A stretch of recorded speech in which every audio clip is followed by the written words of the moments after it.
পিতা পুত্র পবিত্র আত্মার নামে আমেন। নীরবতা কোনো শূন্যতা নয়, বরং এটি একটি উপস্থিতি, যেখানে আমরা ঈশ্বরের সঙ্গে গভীরভাবে মিলিত হই।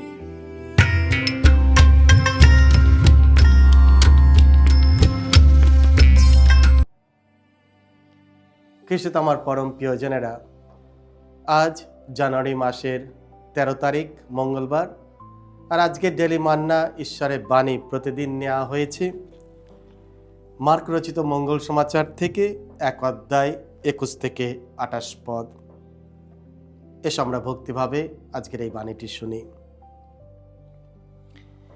যিশুর উপদেশ শুনে সবাই অনুভব করত, সত্যিই উপদেশ দেবার অধিকার তার আছে। যিশু একদিন কয়েকজন শিষ্যকে সঙ্গে নিয়ে কাফারনাউম নগরে এসে উপস্থিত হলেন। তার পরের বিশ্রামবারে তিনি সমাজগৃহে গিয়ে উপদেশ দিতে লাগলেন। উপস্থিতি লোকেরা তার ধর্ম শিক্ষায় বিস্মিত মুগ্ধ হয়ে গেল। তিনি তো শাস্ত্রীদের মতো উপদেশ দিতেন না, দিতেন অধিকারপ্রাপ্ত মানুষদেরই মতো। এখন সমাজগৃহে সেদিন উপস্থিত ছিল এমনই একজন লোক, যার ওপর ভর করে রয়েছে অপবিত্র এক বিধেয়ী আত্মা। সে চিৎকার করে বলে উঠল, ওহে নাজারেতের যিশু, আমাদের সঙ্গে তোমার আবার কি কাজ? তুমি কি আমাদের শেষ করে ফেলতে এসেছো নাকি? আমি তো জানি তুমি কে, তুমি তো ঈশ্বরের সেই পবিত্র জন। যিশু তাকে ধমক দিয়ে বললেন, চুপ কর, এই লোকটিকে ছেড়ে এক্ষুনি বেরিয়ে আয়। তখন অপবিত্র সেই বিধেয়ী আত্মা লোকটির সারা শরীরে প্রচণ্ড খিঁচুনি ধরিয়ে দিল। তারপর জোরে একবার চেঁচিয়ে উঠে তাকে ছেড়ে বেরিয়ে এলো। উপস্থিত সকলে বিস্ময়ে এমনই অভিভূত হয়ে পড়ল যে তারা একে অন্যকে জিজ্ঞাসা করতে লাগলো, এ আবার কি? এই যে নতুন ধরনের শিক্ষা, আর তা দেয়া ভঙ্গিতেও কেমন একটা অধিকারের সুর যেন রয়েছে। তাছাড়া উনি তো অপবিত্র যত বিধেয়ী আত্মাকে আদর্শ দিচ্ছেন, আর তারা ওর কথা মেনেও নিচ্ছে। সেই জন্যে দেখতে দেখতে যিশুর নাম চারিদিকে সমস্ত গ্যালিলিয়া প্রদেশে ছড়িয়ে পড়ল। এই হলো প্রভু যিশুর মঙ্গল সমাচার। প্রভু যিশু তোমার মহিমা প্রচারিত হোক।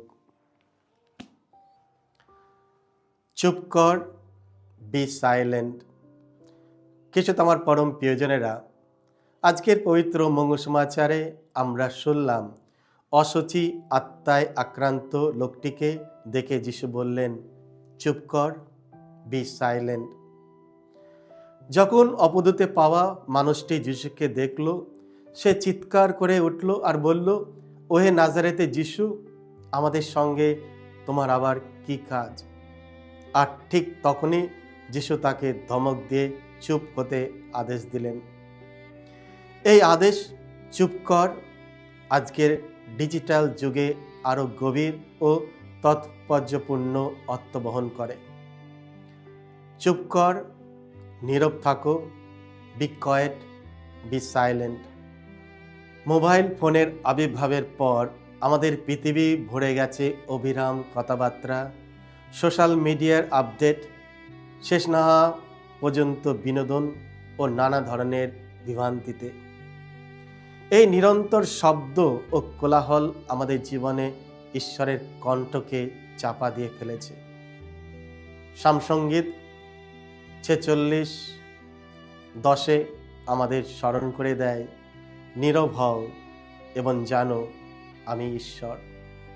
কিন্তু আমরা কিভাবে সত্যি ঈশ্বরকে জানব, যদি আমরা কখনো নীরবতার জন্য জায়গা না তৈরি করি, আমরা যদি একটু চুপচাপ না থাকি? ডিজিটাল অস্থিরতা ও আর্থিক শূন্যতা, এই ডিজিটাল যুগ আমাদের অস্থির করে তুলেছে। আমরা অযথা স্ক্রল করি, লাগাতার কন্টেন্ট গ্রহণ করি, কিন্তু খুব কমই থেমে নিজেদের জীবন নিয়ে ভাবি। এই বিভ্রান্তির সংস্কৃতি আমাদের কাছ থেকে নীরবতার মূল্যবান উপহারটি কেড়ে নিয়েছে। নীরবতা কোনো শূন্যতা নয়, বরং এটি একটি উপস্থিতি যেখানে আমরা ঈশ্বরের সঙ্গে গভীরভাবে মিলিত হই। মাউন্ট হরেবে প্রবক্তা এলিও ঝড়ে, ভূমিকম্পে বা আগুনে নয়, বরং মৃদু নীরব কণ্ঠে ঈশ্বরকে অনুভব করেছিলেন। নীরবতা একটি আত্মিক শৃঙ্খলা যা আমাদের শোনা শেখায়, কারণ হৃদয়ে নীরবতাতেই ঈশ্বর কথা বলেন। প্রার্থনার জন্য নীরবতা অপরিহার্য। নীরবতা কেবল শব্দের অনুপস্থিতি নয়, বরং ঈশ্বরের উপস্থিতি।